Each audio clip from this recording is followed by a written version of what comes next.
The mission is simple: to help high achievers naturally eliminate emotional and physical obstacles so they can optimize their life for higher achievement. Welcome. You have just entered the Genesis Zone. Hello there and good day. Welcome to the Genesis Zone show for this Friday in the Zone segment. This is Dr. Brian Brown. Thank you for taking time out of your busy schedule to join us. I know you could have been anywhere else in the world and you've chosen to be here with us. So thank you. We don't take that for granted around here. So genes are the core of what makes you tick. The key is this, though. They are modifiable. Hear me when I say that. They're modifiable and never set in stone. Now, once you know your genetic blueprint, you can choose to optimize them so you can move to higher levels of achievement, have more energy, get rid of brain fog, or naturally deal with depression and anxiety, just to name a few. So stay tuned to learn how I do this with my proprietary system. But before we dig into that, let's recap yesterday's interview. And in yesterday's interview, using her experience as a conscious parenting expert, Sapna Raj shared with us some nuggets about optimizing life and leadership. Here's a quote from Sapna. When it comes to our thinking, we have to evaluate, is this thinking taking me away from what I want or closer to what I want? I thought that was brilliant. The second thing she said that I want to pull out of this is, quote, people think they are their thoughts. Instead, they are the witness to their thoughts. Mindfulness creates the separation between you and your thoughts. You have choices for how you feel about those thoughts. And lastly, she shared that we should first build our awareness muscle through mindfulness so we can realize that there's something happening within us that needs to be taken care of. And then we stop and ask, why is this happening? And then lastly, ask, how can I reframe this into a positive thought instead of a negative one? And I thought those were three simple little great examples of what Sapna was talking to us about with regard to mindfulness. Now, as you may remember, in episode 7 of the Genesis Zone show, I recently spoke about the current research that proves our genes can be impacted by our thoughts. So if you missed that episode, its title is Can your thoughts reprogram your genes? So if you missed that episode, I encourage you to go back and listen to it because it aptly applies to what Sapna shared with us yesterday. Now, obviously, our thoughts are part of our internal environment. But when it comes to our external environment, are there other things that can impact our genes? I think a better way to ask that question, are there things that can make us more metabolically fragile? And in this society today, I think we're seeing more and more issues with metabolic fragility. Type 2 diabetes is on the rise. Cardiovascular disease is on the rise. Obesity is on the rise. Inflammatory diseases are on the rise. Autoimmune disorders are on the rise. They all harken back to metabolic fragility of some sort, whether it's cellular metabolism or whether it's grander total body metabolism. Or another way to ask this question, is there something we're doing to ourselves to create metabolic fragility? So the concept of fragility is not a new one at all. If we approach the question of fragility from the standpoint of pure biology, and dare I say a reductionistic viewpoint, which is not good, then we have to say that fragility occurs because we got the short end of the proverbial genetic stick. And Charles Darwin was right when he said we are hopelessly defeated by being born weak, and the stronger ones will always survive. Now, in my opinion, there is significantly fatal flaw here with this Darwinian line of thinking, which works from the belief that genes cannot turn themselves on or off. They are simply set in stone from the time of conception. Now, this is contrary to one of the fastest growing fields of science called epigenetics, which proves there are molecular mechanisms by which our environment controls gene activity, or the fancy term for that is expression. And from this field of epigenetics, the field of nutrigenomics has been born. Now, what is nutrigenomics? It's simply the field of study that focuses on how we can nutritionally support our genetic switches or our genes to turn on or off in appropriate ways. So, do I believe that we are creating our own metabolic fragility? Well, the answer is not so easy. The answer is actually yes and no. It's no in the sense that there are environmental conditions and influences that are largely beyond our control, such as the air we breathe, the water we drink, or the farm and industrial chemicals that we consume through contaminated food supply, just to name a few. And of course, the answer is yes, in the sense that there are things within our control that can either make us fragile or make us anti-fragile. Now, I want to share two quotes that will hopefully frame this a bit better and help us understand this. The first quote is from one of my most favorite people, one of the world's leading cellular biologists turned epigeneticists, Dr. Bruce Lipton. If you've never read any of his work, I encourage you to do so. He's brilliant in the way he writes. He puts it on easy to understand terms. Dr. Bruce Lipton is amazing. But here's his quote. You may consider yourself an individual, but I can tell you that you are, in truth, a cooperative community of approximately 50 trillion, get this, single-celled citizens. Why did he use that term? I'll tell you in a minute. Reduced to its basic terms, human beings are simply the consequence of collective cellular consciousness.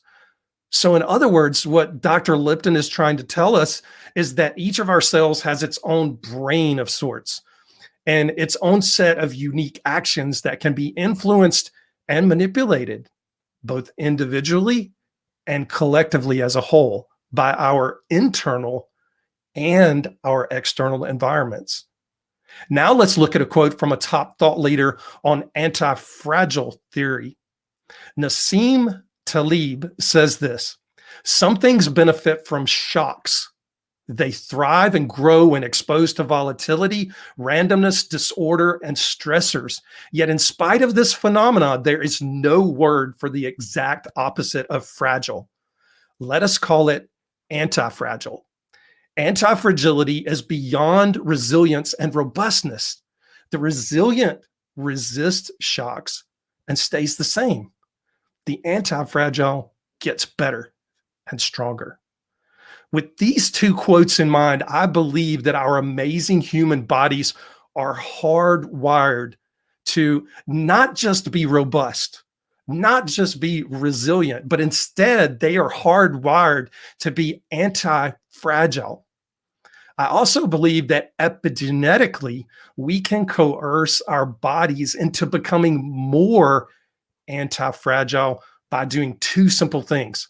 Number one, nutritionally support your genes. And number two, make positive stress work for you.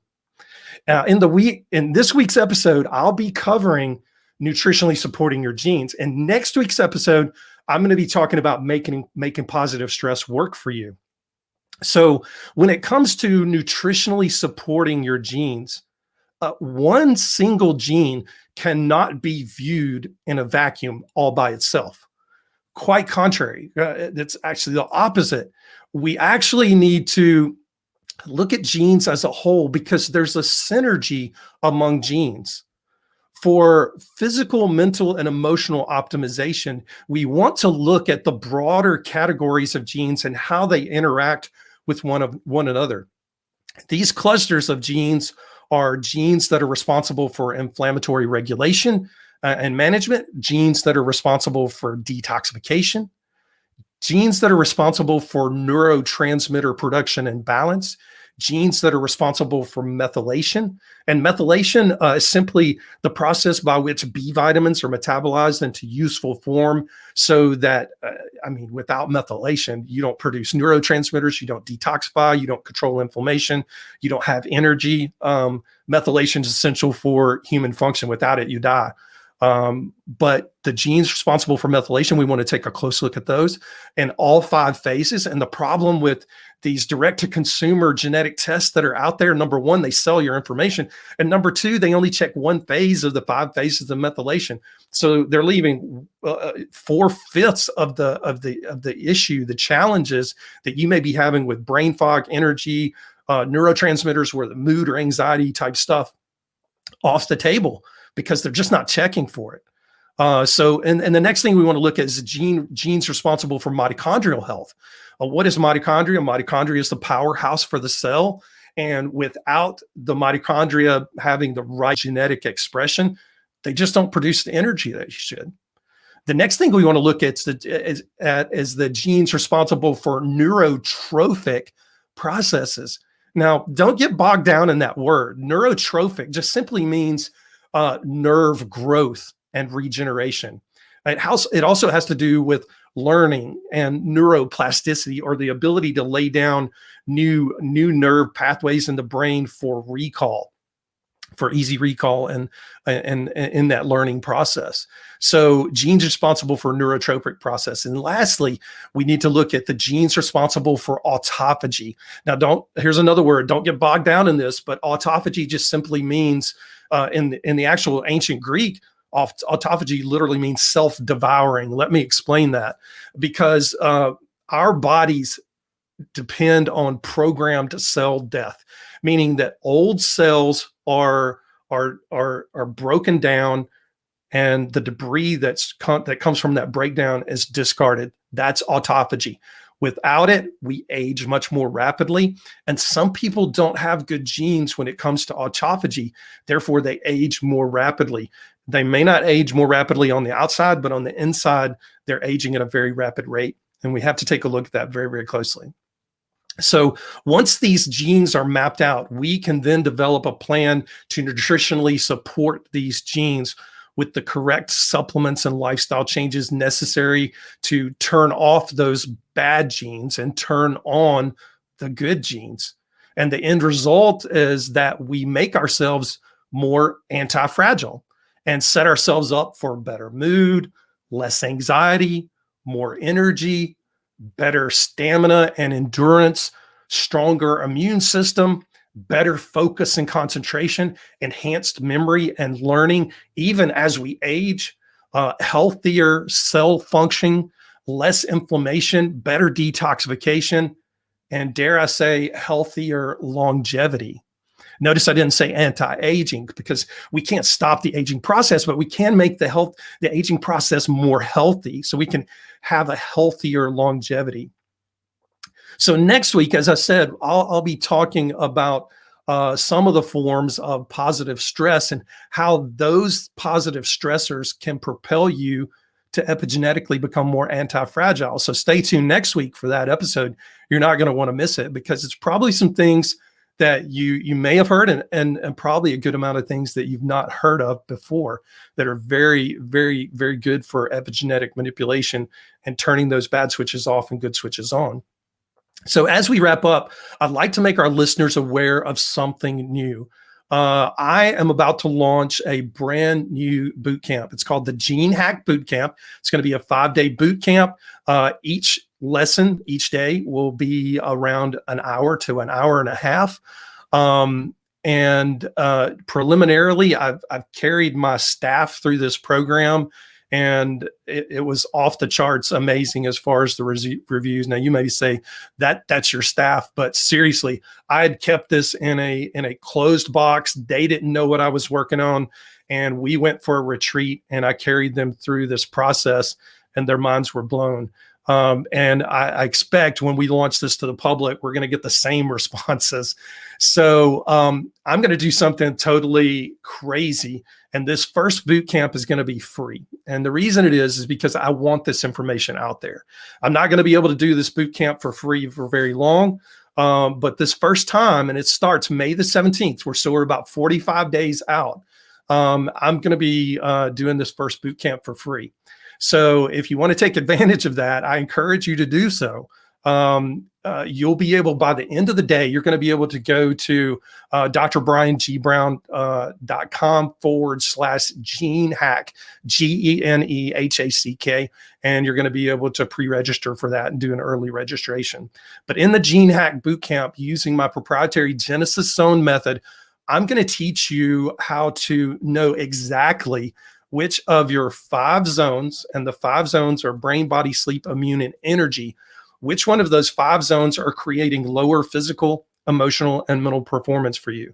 The reason it's important to dial in on the correct one of your 5 zones that has the primary issue is that we often think that if somebody has issues with depression and anxiety, it has to lie in the brain zone. Not necessarily true. And what we'll do is we'll work through that process, and we will find the exact zone that is out of balance for you. And then I'm going to teach you the exact genes that need to be checked within each of those zones in order to help you get back in balance and propel you to higher levels of physical, mental, and emotional performance. So you're not going to want to miss this boot camp, especially this first time around, because it's free, and I'm probably never going to do it again. So just a heads up on that.